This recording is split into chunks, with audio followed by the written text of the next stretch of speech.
एक शहर के बीच एक होटल था जहां का रूम नंबर 307 हमेशा बंद रहता था, क्योंकि जो भी उस रूम में गया वो कभी वापस नहीं आया। कबीर आज ही काम के सिलसिले में शहर आया था और बहुत खुश था, और उस सब से बिल्कुल अनजान था जो उसके साथ होने वाला था। काम मुकम्मल करके जब वो घर वापस जाने के लिए बस स्टेशन पे पहुंचा तो बस जा चुकी थी। अब वो बहुत परेशान होता है क्योंकि उसके पास शहर में रहने को कोई ठिकाना नहीं था। आखिरकार वो कमरे की तलाश में निकल पड़ता है और उसकी तलाश उसी होटल के सामने पहुंचकर खत्म होती है। होटल बाहर से तो बहुत अजीब लग रहा है, चलो अंदर चल के देखता हूं। वो अंदर जाता है मगर अंदर उसे कोई नहीं मिलता। हेलो, कोई है? कोई है इधर? फिर अचानक एक लड़की आती हुई नजर आती है। मैं इस होटल की मैनेजर हूँ। How may I help you? एक रूम मिलेगा? आज रात ले आओ मेरे पीछे। सभी रूम बुक है, बस 307 खाली है। परफेक्ट, वही दे दो। आपका नाम क्या है? यहाँ हर गेस्ट का नाम लिखा जाता है, लेकिन कुछ नाम कभी डिलीट नहीं होते और इसी होटल के होके रह जाते हैं। जो भी हो जाए, रात को दरवाजा मत खोलना। मैं घोस्ट पे बिलीव नहीं करता, ये बस हम लोगों के बनाए किस्से कहानियां हैं।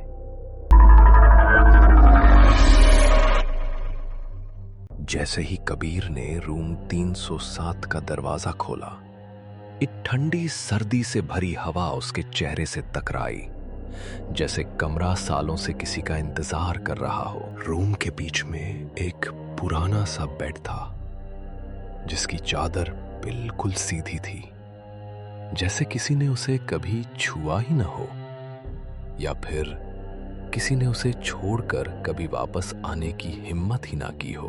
बेड के सामने एक बड़ा सा मिरर लगा था, पुराना, हल्का सा टूटा हुआ।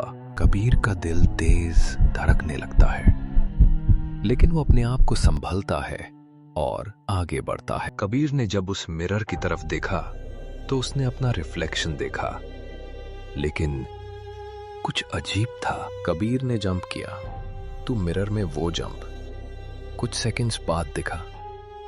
रूम 307 ने अपना खेल शुरू कर दिया था। कबीर बेड पर बैठता है तो बेड हवा में उड़ने लगता है और अजीब आवाजें आने लगती हैं। अब कबीर को यकीन हो जाता है कि इस कमरे में जरूर कोई साया है। कबीर वो कमरा और होटल दोनों छोड़कर भाग जाता है, मगर उसे क्या मालूम था कि रूम नंबर 307 अब उसका पीछा कभी नहीं छोड़ेगा। अगली सुबह कबीर किसी तरह अपनी जान बचाकर अपने गांव में वापस लौट आता है, मगर वो रात वाले सदमे से अभी तक नहीं निकल पाया था। कबीर, सुबह सवेरे कहां से आ रहे हो? आओ तुम्हें जलेबी खिलाऊं। कबीर बगैर कोई जवाब दिए चलता रहता है। इसे क्या हो गया एक रात में? ये तू ठीक ठाक शहर गया था? कबीर घर पहुंचते ही सीधा अपने कमरे में चला जाता है और किसी से कोई बात नहीं करता और सारा दिन कमरे में ही गुजार देता है। मेरा सर फट जाएगा। मेरे दिमाग से वो सब कुछ क्यों नहीं निकल रहा? आखिर वो क्या था? जैसे ही रात होती है, कबीर अपने बेड पर सो जाता है। रात के 12 बजते ही फिर वही अजीब आवाजें आने लगती हैं जो उसने रूम नंबर 307 में सुनी थी। वो आवाज सुनते ही कबीर चौंक कर उठ जाता है और उसका दिल तेजी से धड़कने लगता है। जैसे ही वो मुड़कर देखता है, उस कदमों के नीचे से जैसे जमीन ही निकल गई हो, क्योंकि रूम 307 वाला मिरर अब फिर से उसके सामने मौजूद था। जैसे ही कबीर ने अपनी नजर मिरर पर डाली, उसका दिल एक पल के लिए रुक सा गया। इस दफा मिरर ने उससे बिल्कुल मिटा ही दिया। कबीर मिरर में कहीं नजर नहीं आ रहा था, बल्कि उसकी जगह कोई और ही नजर आ रही थी। बहुत ही खौफनाक, बहुत ही डरावनी। कबीर डर मारे रूम से भाग जाता है और वॉशरूम में छुप जाता है। इस मिरर में देखता हूं कि क्या मेरा अक्स नजर आता है।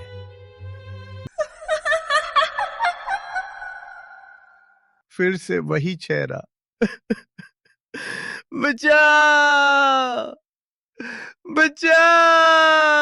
कबीर भागने की कोशिश करता है, मगर भाग नहीं पाता। क्यों?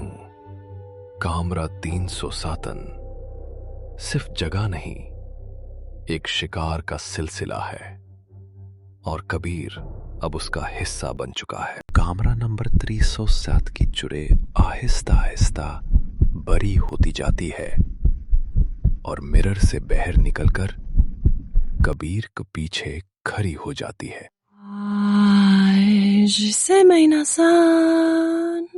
चुड़ैल आजाद हो जाती है और कबीर मिरर की तरफ खींचा चला जाता है। चुड़ैल का द्रेवना मोह अब बिल्कुल ठीक हो जाता है और उसके कपड़े भी पहले जैसे नहीं रहते। वो अब एक खूबसूरत लड़की में बदल जाती है। वो खुद को मिरर में देखती है। हाय, मैं कितनी खूबसूरत लग रही हूँ। मेरा असली रूप वापस आ गया। अब मैं आजाद हूँ। अगली सुबह गांव वालों ने एक अनजान लड़की को चुपचाप गांव से निकलते देखा। ये वही लड़की थी जो चुड़ैल से लड़की में तब्दील हुई थी। और कबीर रूम नंबर 307 में तब तक कैद होके रह जाता है जब तक कोई नया शिकार नहीं मिलता। एक रूम मिलेगा? बस 307 खाली है। ये 307 की नई शिकार थी।